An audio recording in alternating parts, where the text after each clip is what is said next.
Hi, I'm Janet, and I thought you might like to know a little bit more of the story of my invention, Sensorskinz, which makes dental x-rays a lot more comfortable for patients. There's a lot of devices on the market, and I've tried most of them, but none of them gives me what I'm looking for: patient comfort, visibility, and stability. My first prototype was the lids of 2 floss containers that I glued a bite tab on. Crude, but I knew I was onto something. Next, I took some pink base plate wax and I molded that around the sensor. And I got even closer to what I was imagining my solution was. But I needed it to be stretchy. The material had to stretch so it would slip over the sensor and off again, so it could be repositioned in the mouth. Stretchy, what's stretchy? Well, impression material is stretchy. So I tried some heavy body, part A, part B, mushed them together and molded that. Not perfect, but I was on the right track. Things really sped up when I looped in my engineer friend and got a 3D printer. It was so exciting to watch something that had previously been in my head. Now I could hold it in my hand. However, I thought, oh, wouldn't it be great if it was just that simple? But the 3D printing process left little grooves in the final product, and that was uncomfortable in the patient's mouth. So Carla came through again, and this time he 3D printed molds for me. So I bought some silicone, part A and part B, on Amazon, and I was that person that you'd find in the garage day and night pouring up models.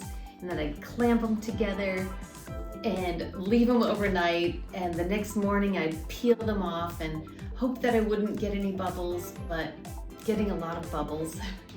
But finally I had something that I could try in the patient's mouth. And it was really fun to place it in the patient's mouth and for them to notice the difference immediately. One patient said, "These usually hurt." Best compliment ever. So obviously I couldn't spend all night and day in the garage to produce these. Met up with a friend of mine, Mike, who mass produced them and in silicone. And in the meantime, I had the not so bright idea that I would write my own patent application, which I would not recommend to anyone. It was incredibly difficult.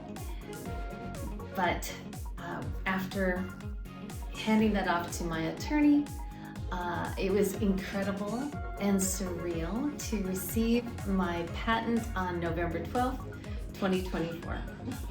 We actually made our first sale the day we found out that the patent was approved.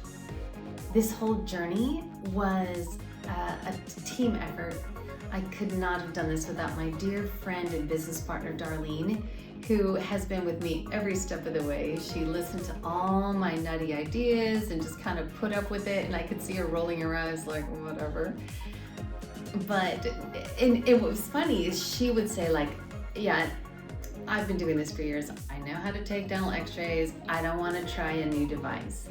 And now it's the only way she takes dental x-rays. She loves it, which is a big confidence booster, I will say. So together, she and I have taken this invention to dental meetings across the US, and it's really exciting to watch people's enthusiasm as they want to try something new that's going to improve their patient experience. So that's my story. It's been a lot of hard work, a lot of teamwork, and a lot of learning. But knowing that I can make someone's dental visit a lot more comfortable and taking dental x-rays a lot more convenient for dental auxiliaries makes it all worthwhile. So I'm looking forward to sharing it with more of you, and thank you for being part of this journey.